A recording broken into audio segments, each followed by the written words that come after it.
ओम अज्ञानतिमिरान्धस्य ज्ञानाञ्जनशलाकया चक्षुर्जिन्मीलितं येन तस्मै श्रीगुरवे नमः। नमो विष्णुपादाय कृष्णप्रेष्ठाय भूतले श्रीमते भक्तिवेदांत स्वामिनिति नामिने। नमस्ते सारस्वती देवी गौरवाणी प्रचारिणे निर्विशेष शून्यवादी पाश्चात्य। जय श्री कृष्ण चैतन्य प्रभु नित्यानंद श्री अद्वैत गदाधर श्रीवासादि गौर भक्तवृंद। हरे कृष्णा कृष्णा कृष्णा हरे हरे, हरे राम राम राम हरे हरे। हरे कृष्णा। तो बहुत बहुत धन्यवाद आप सभी भक्तों का और इस स्वागत का। मैं प्रथम बार यहाँ पर आया, ऐसे पता नहीं ये नाम बड़ा मीठा है, लखीमपुर खीरी। ये मीठा नाम है। तो मैं सोच रहा था कारण क्या हो सकता है। तो आते समय मैं देखा गन्ना बहुत है खेतों में, पूरे एरिया में। एनीवे, ये जो स्वागत है वैष्णवों का, यह भक्तों के जीवन का धन है। शास्त्र में वर्णन किया गया है कि सबसे दुर्लभ वस्तु जो है वह साधुओं की संगति है। पहला दुर्लभ है दुर्लभो मानुषो देहो देहिनाम क्षणभंगुरम तत्रापि दुर्लभम मन्ये वैकुंठ प्रियदर्शनम। एक बार महाराज जनक के यहाँ 9 जोगेंद्रगण पधारे थे। तो उन लोगों का महाराज जनक स्वागत कर रहे थे और स्वागत में कहते हैं दुर्लभो मानुषो देह। ये मनुष्य का देह बड़ा ही दुर्लभ है। इस मनुष्य देह से हम बहुत कुछ कर सकते हैं। नरक में जाने का भी उपाय कर सकते हैं, स्वर्ग में भी जाने का उपाय कर सकते हैं और भगवान के धाम भी जाने का उपाय कर सकते हैं। अब डिपेंड करता है हमारे ऊपर कि हम जाना कहाँ चाहते हैं। टिकट कटा सकते हैं। दुर्लभो मानुषो देह देहिनाम क्षणभंगुरम, लेकिन है क्षणभंगुर। यदि आप कहीं विदेश में हो और आपके पास लिमिटेड पैसा है, शुरू में तो आप मनमाना खर्चा करोगे, लेकिन अंत में गिनोगे डेली, अरे कितना बाकी रह गया है, कितना बाकी रह गया है, कितना बाकी रह गया है। क्योंकि जब नहीं रहेगा, जीरो बैलेंस हो जाएगा तो रोड चाप हो जाएगा। वहां कोई किसी को हेल्प नहीं करेगा। तो कम से कम वहां गिन तो सकते हो कि हमारे पास कितना बचा हुआ है। ये मनुष्य का देह वैसे ही दुर्लभ है। हम लोग विदेश में आए हुए हैं, ये संसार हमारा घर है नहीं। हम तो वैकुंठ के निवासी हैं। वैकुंठ मतलब जहां पर कोई कुंठा ना हो, जहां कोई चिंता ही नहीं हो, वैकुंठ। 2 प्रकार का खेत होता है ना। मैं गांव से हूं, किसान का बेटा, इसलिए याद है। एक होता है रेहन और एक होता है बै। बै मतलब जो हमने खरीद लिया, और रेहन मतलब पहले बहुत जमींदार लोग थे तो उनका जमीन लेकर के और हम खेती करते हैं। जमीन हमारा नहीं है, जमीन उनका है, कल हम खेती कर रहे हैं, तो ये रेहन कहलाता है। और बै मतलब खरीद लिए हैं, ये मेरा है, मतलब उस पर कोई किसी का दबाव नहीं है। तो वैसे बैकुंठ, बै मतलब हमारा है। है, या जहां नहीं हो। और कुंठा मतलब चिंता, जहां किसी प्रकार का चिंता न हो, वह है हमारा घर। अब यहां पर आए हैं, कोई यहां पर है जो कह सकता है मुझे चिंता नहीं है? सबको चिंता है। ये हमारे लिए विदेश है, हम विदेश में आए हुए हैं। अब ये मनुष्य देह जो है वो साधन है, जैसे विदेश जाते हैं घूमते हैं मोटर गाड़ी इत्यादि से, तो ये साधन है यहां पर ये करने के लिए, देखने के लिए संसार क्या है। और देखना क्या है संसार में? भगवान कहते हैं 4 ही चीज को देखना है, जन्म, मृत्यु, जरा और व्याधि। ये 4 चीज को देखना, और कुछ नहीं। दुख दोषा अनुदर्शनम, ये दोष से परिपूर्ण है और इसमें दुख ही दुख है। तो भगवान अनुदर्शनम, बार बार इसका दर्शन करो, समझने का प्रयास करो। तो इस संसार में आकर के जो व्यक्ति ये 4 वस्तुओं को समझ जाता है ना, वो कभी संसार में रहना ही नहीं चाहेगा। भगवान बुद्ध जब एक बार जा रहे थे तो देखे कि एक आदमी ठटरी पर पड़ा हुआ था, लोग ले जा रहे थे उसको। तो कहे इनको क्या हो गया, कौन व्यक्ति है? तो किसी ने कहा कि ये मृतक है, ये 100 है, मुर्दा है, जा रहा है। तो अच्छा, यहाँ लोग मरते भी हैं? फिर उसके बाद आगे बढ़े तो देखे एक वृद्ध व्यक्ति था जो पहले तो बुढ़ापे में डंडा लग चलते थे, चल नहीं पा रहे थे। कहा ये कौन व्यक्ति है? तो कहते हैं वृद्ध व्यक्ति। तो वृद्ध का मतलब क्या होता है? लोग बताए। तो अच्छा, यहाँ लोग बूढ़े भी होते हैं। कुछ आगे बढ़ा, एक व्यक्ति दिखाई पड़ा जो बहुत शरीर में पेन था, उसे दुख था, खांसी था, बुखार था। कहा ये कौन व्यक्ति है? तो कहा एक बीमार व्यक्ति है। अच्छा, संसार में बीमारी भी होती है? उसके बाद तो आगे बढ़े, एक छोटा सा नन्हा बच्चा, बड़ा ही प्यारा था, लेकिन रो रहा था, कभी हंस रहा था, कभी रो रहा था। कहा ये कौन है?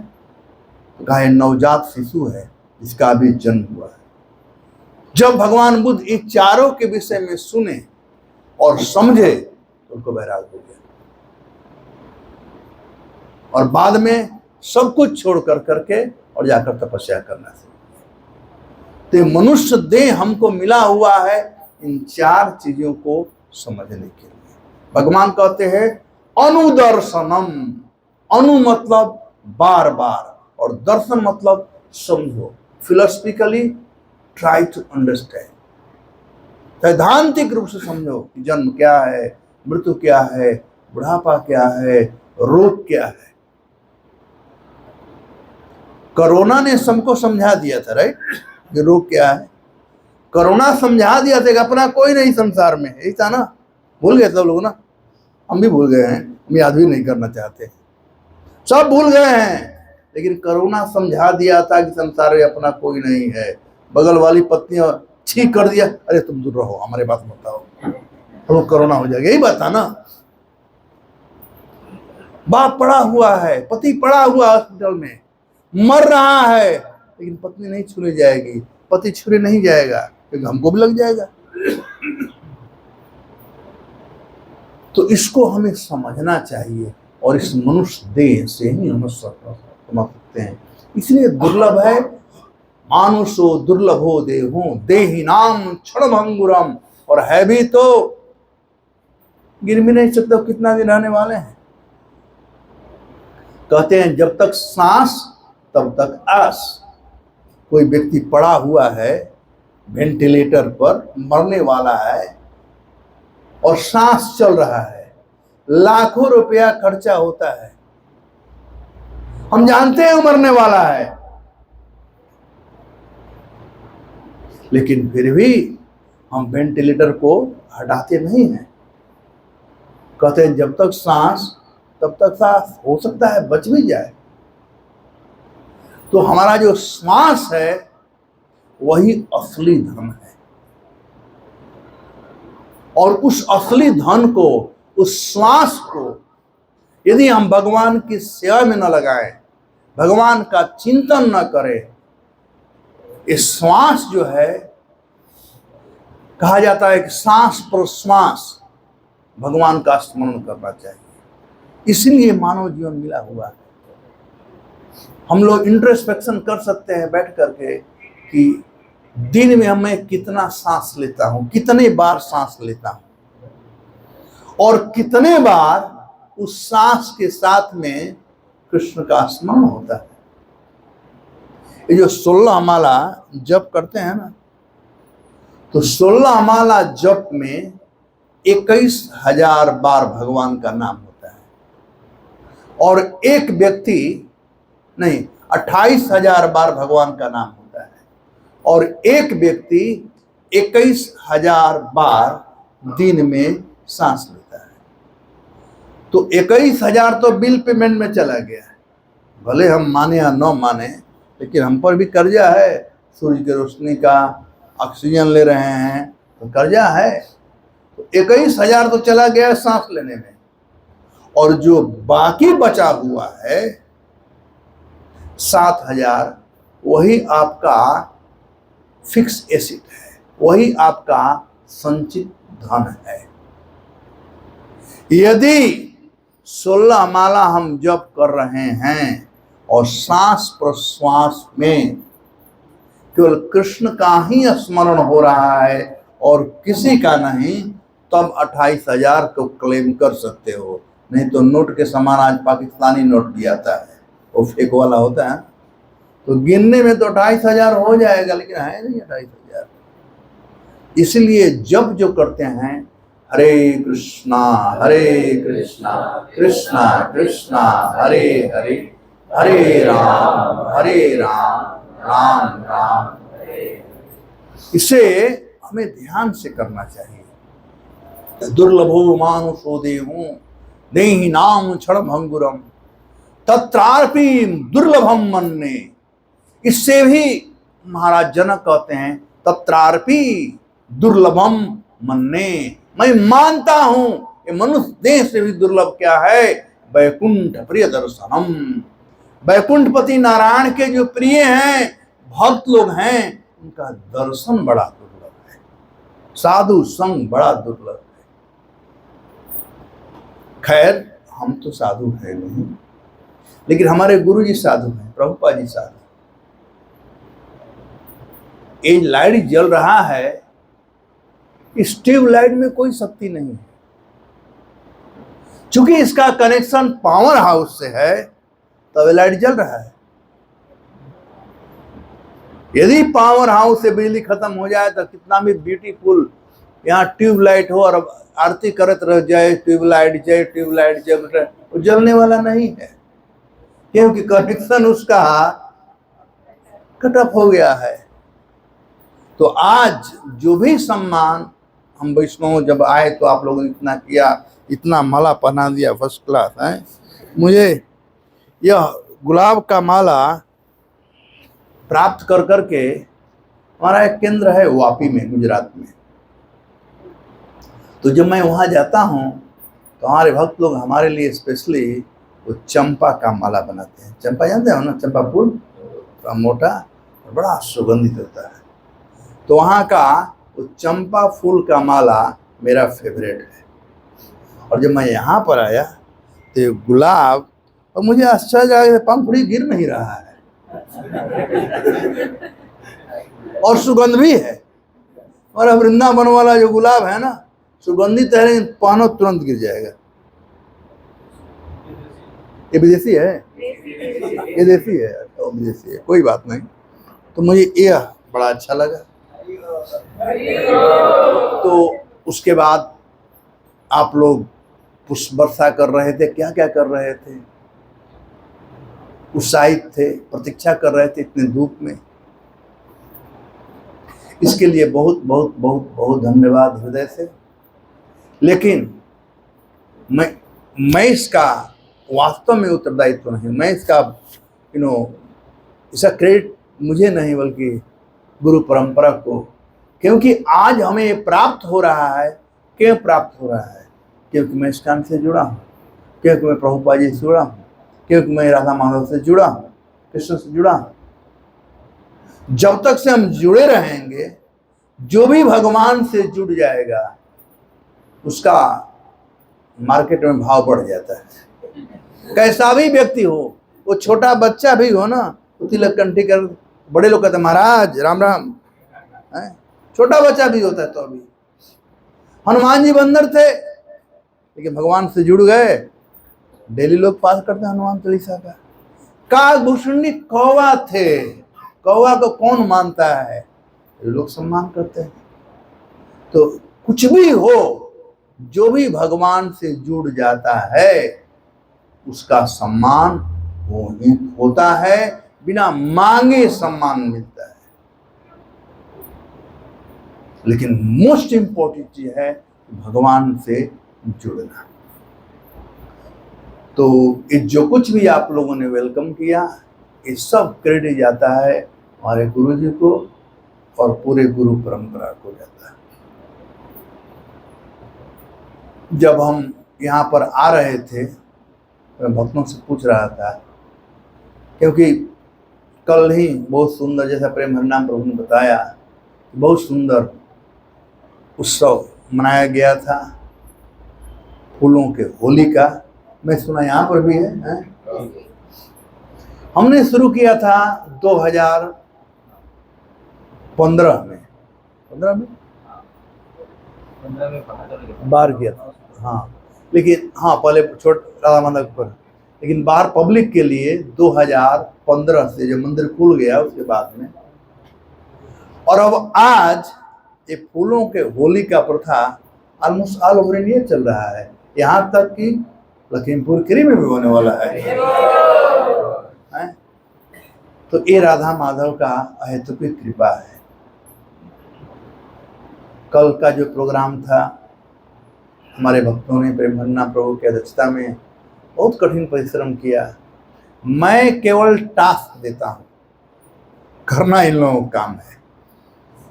हाँ, जब सहयोग चाहिए तो मैं हेल्प करता हूँ। तो हम लोगों ने डिसाइड किया कि अब इस होली मिलन को हम कल्चर का रंग देंगे। अब तक से फन था, उत्सव था, चलो तब नाचो गाओ खाओ पियो। अब हम चाहते हैं कल्चर की तरफ लेना, इसलिए कि जब पूरे हवा में, पूरे वातावरण में आज चल रहा है वार्ता कल्चर का। हम 22 तारीख को गए थे अयोध्या, जब भगवान श्री राम के मंदिर का उद्घाटन था, राइट।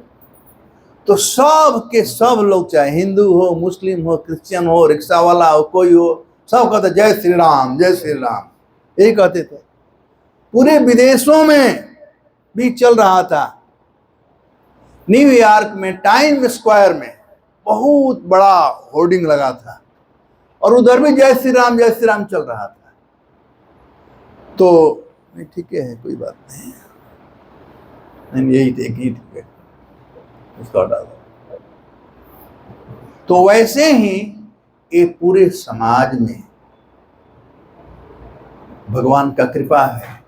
ये भारतवर्ष कृष्ण की भूमि है, पूरा पृथ्वी है, सर्वे भूमि गोपाल के, सब गोपाल का है। लेकिन फिर भारतवर्ष जो है उसको कृष्ण चुने हैं। जैसे कोई बिल्डर होता है, बिल्डर जानते हैं नाम ना, बिल्डर बहुत घर बनाता है लेकिन अपने लिए एक घर बनाता है ना। तो भगवान पूरे विश्व ब्रह्मांड का रचना किए, लेकिन ये भारत जो है इसका रचना अपने लिए करे। उनका घर यहाँ पर है। भगवान कृष्ण के रूप में मथुरा है, राम के रूप में अयोध्या है। जितने भगवान के अवतार हुए हैं वो भारतवर्ष में, और जितनी पवित्र नदियां हैं, गंगा जमुना सरस्वती कावेरी नर्मदा, जितनी भी नदियां हैं सब भारत में बहती हैं। जितने आचार्य हुए हैं सब भारत में हुए हैं, जितने महापुरुष हुए हैं, यहाँ तक कि कोई, मैं तो डिटेल में गया नहीं, कोई भक्त बोला कि ईसा मसीह भी भारत के ही थे, केरला से, यहाँ से गए थे, फिर बाद में आकर के आए यहाँ पर। मैं सुना था, मैं जानता नहीं, मैं ना क्रिश्चियन हूँ ना पढ़ता हूँ, तो मुझे कुछ पता नहीं है, लेकिन मैं सुना था। जो भी है, तो भारतवर्ष कोई ऑर्डिनरी जगह नहीं है, और आप सब भारतीय। भारतीय का मतलब कल ही बता रहा था, भारत का मतलब होता है भासते प्रकाशते रत इति भारत। भासते, भा का मतलब होता है भासते, भासते मतलब प्रकाश से, जैसे सूरज को भास्कर कहते हैं, और सूरज का में प्रकाश फैलाना, और रथ मतलब लगे रहना।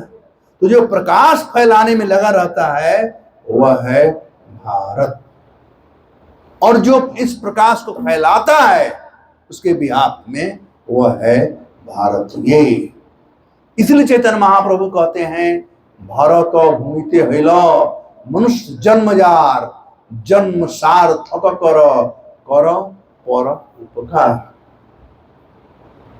तो सौभाग्य है हम सब लोगों का जो भारतवर्ष में जन्म लिए, ये सौभाग्य है। इसको दुर्भाग्य में हम न बदलें इंद्रिय तृप्ति में लगा कर करके। तो भगवान ऋषभ देव कहते हैं, अरे इंद्रिय तृप्ति कोई कर ले सकता है, काष्टान कामात और हृदय विभुजाम जे। अरे सुअर भी मल खा करके अपना पेट भर लेते, तो हम में और सुअर में अंतर क्या रह जाएगा? कुछ स्पेशल हम करें मनुष्य होकर करके। और वह जो कार्य है वह चैतन्य महाप्रभु के आदेश का पालन करना। जारे देखो तारे कह कृष्णोपदेश। तो सब चीज का समय होता है, टाइम प्लेस एंड सर्कमस्टेंसेस। जैसे अभी समय हो गया है मुझे प्रसाद खाने का, भूख लग गया है, नहीं खाऊंगा तो फिर खत्म हो जाएगा। तो समय होता है सोने का, जगने का, सब कुछ का समय होता है, तो समय के अनुसार करना चाहिए।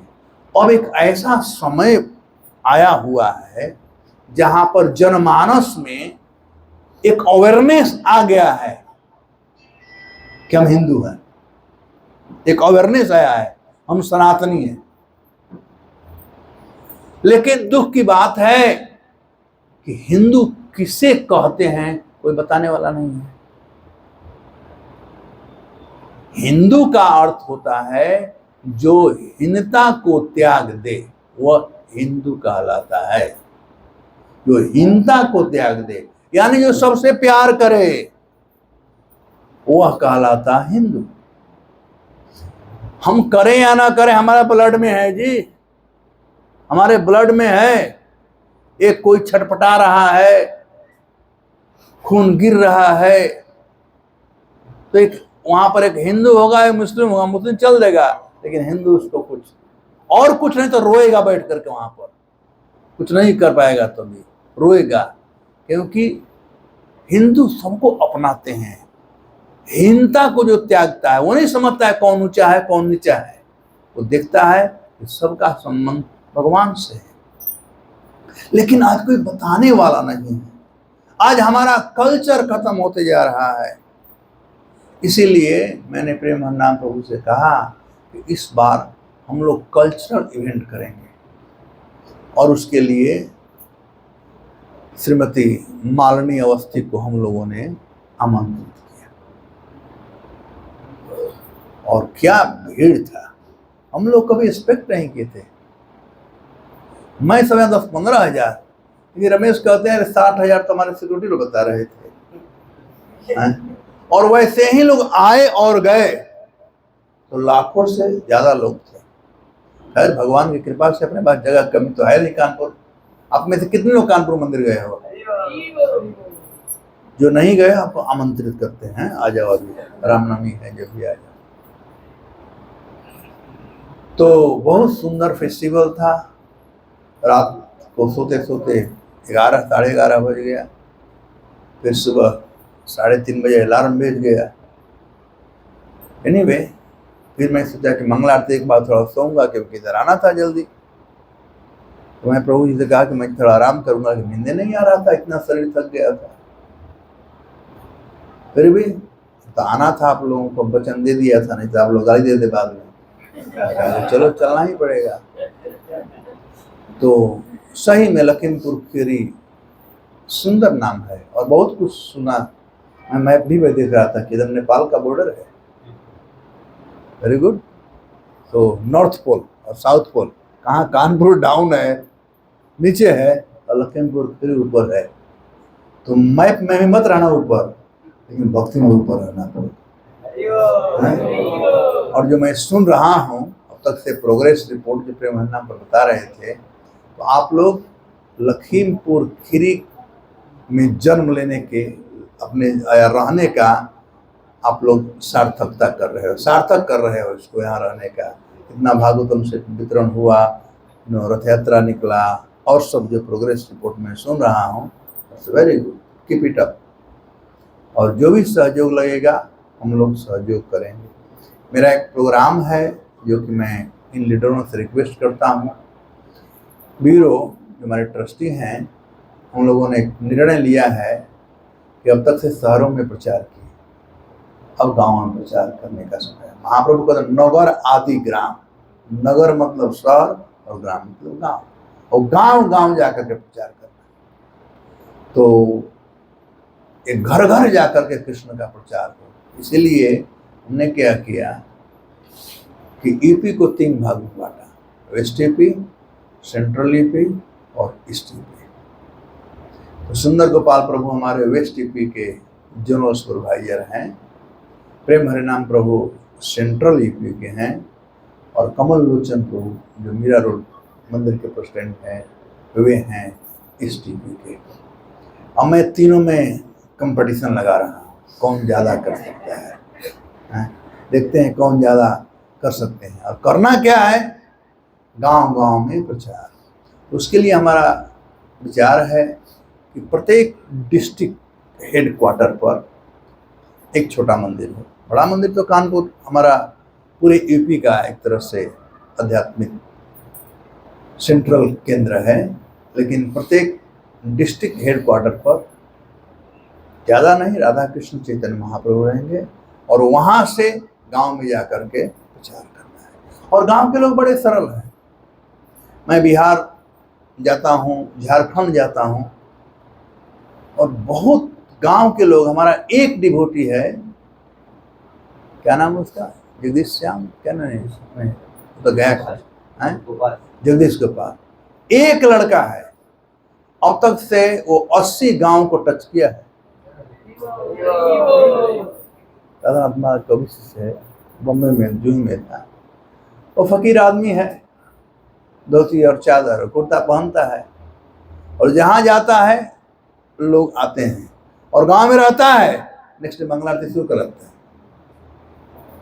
तो चेतन महाप्रभु उसको एम्पावर किए हैं, बार बार बुला रहा है, मैं जा नहीं पा रहा, क्या वही सोच रहा हूँ इस साल जाऊंगा। और वहाँ पर जितने गांव में प्रचार किया है, वो एक मेला करेंगे, बहुत बड़ा मेला करेंगे, जहाँ पर पूरे गांव वाले आए, जहाँ जहाँ पर प्रचार किया गया है। तो वेस्टर्न यूपी में सुंदर गोपाल प्रभु कई गांव में प्रचार प्रारंभ कर दिए हैं। सेंट्रल यूपी में भी कुछ गांव में शुरू हो गया है। ईस्ट में थोड़ा स्लो है, लेकिन वहाँ भी थोड़ा पुश करना है, क्योंकि लक्ष्य है गांव गांव में प्रचार हो। लेकिन ये शहर उसके केंद्र है। जो आज शहर में करता है, गांव वाले वही करते हैं, ये ना। तो वंस अगेन बहुत बहुत धन्यवाद आप सब लोगों को। और जब मैं एक कटिंग देखा प्रभुपाद जी का, गौरनिताई का और राधा माधव का, आई रियली वेरी इमोशनल, कि साक्षात भगवान यहीं पर खड़े हैं, साक्षात यहीं पर हैं, कोई अंतर नहीं है। राधा माधव जी हैं, बिल्कुल साक्षात यहीं पर हैं। तो भगवान कृपा दे रहे हैं आप सब भक्तों को, और राधा माधव जी हैं भी बड़े कृपालु, तो कोई दो राय नहीं है। और साक्षात परिणाम है। कई एक हमारे बिजनेसमैन लोग हैं कानपुर वाले जो जुड़े हुए हैं कानपुर मंदिर से। इतने कम समय में कानपुर आना कोई आसान नहीं था। जब मैं शुरू किया था कानपुर, मैं किसी को जानता नहीं था। बॉम्बे से पैसा लेकर के आया, चलो बनाते हैं, क्योंकि प्रभुपाद जी चाहते थे। जहाँ प्रेम पुराना को कहते हैं, प्रभुपाद जी 18-19 लेटर लिखे थे और उसमें से 2 ऐसे लेटर थे जो कि डायरेक्टली प्रभुपाद ने कहा कि Kanpur is 3rd most important city after Calcutta and Bombay.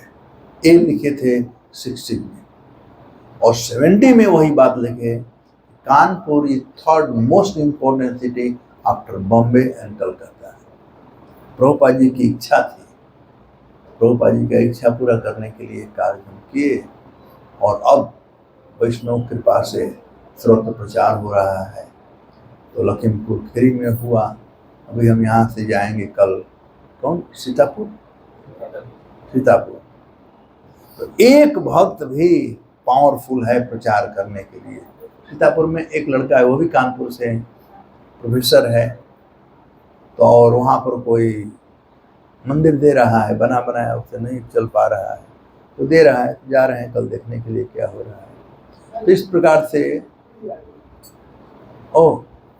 आपका सुनना, अच्छा, तो आप वहाँ से हैं और आप नहीं दे रहे हैं, तो आपसे हमारा बात शायद हुआ होगा फोन पर।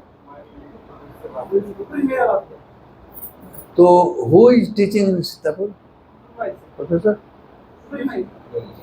अरे तुम ही हो, मैं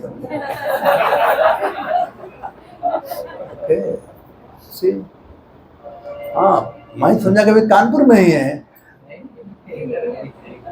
देखो आते हैं जाते हैं, कोई बात नहीं।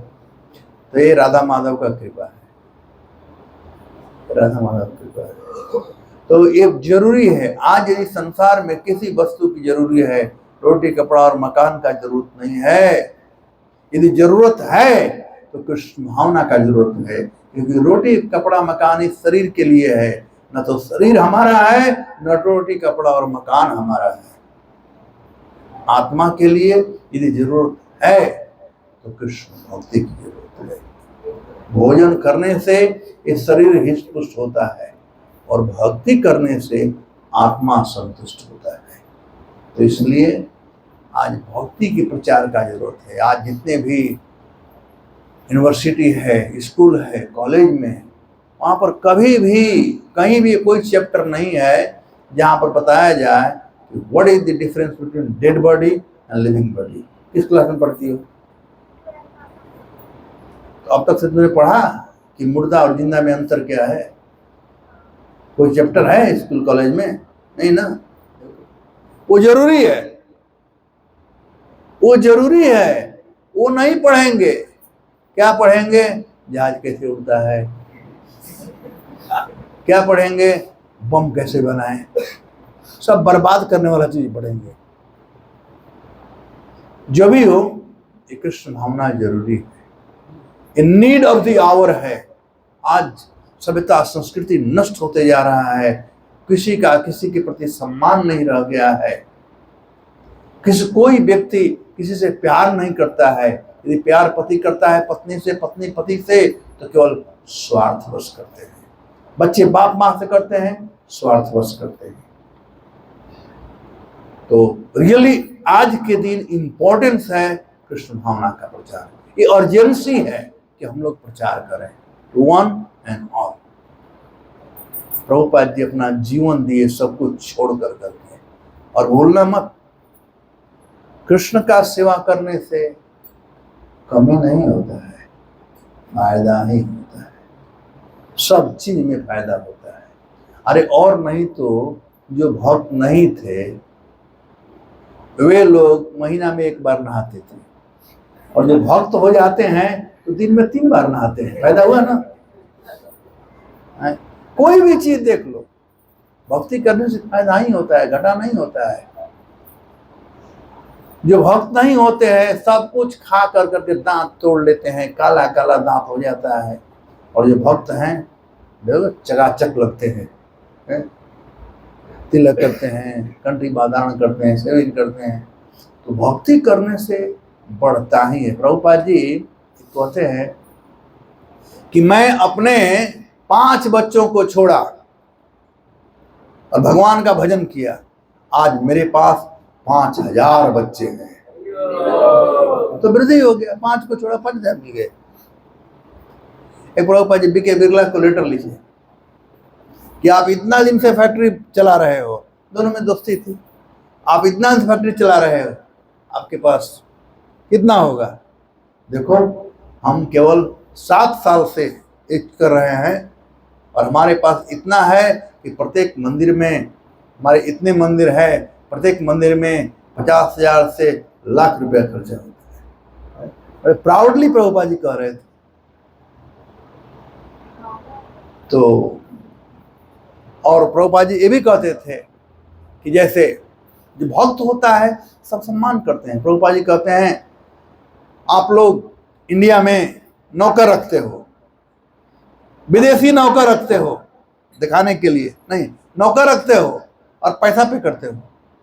हमारे पास विदेशी नौकर है, हमारा सेवा करते हैं और हमको पैसा भी देते हैं और सेवा भी करते हैं। तो भक्ति करोगे तो कुछ भी कमी नहीं आएगा। संसार का वस्तु तो मिलेगा ही, अरे भगवान भी मिल जाएंगे। तो इसलिए सब लोग भजन करें, लेकिन भजन अकेला करना वो स्वार्थ है, बांट कर खाना परमार्थ है। तो ईच वन टीच वन।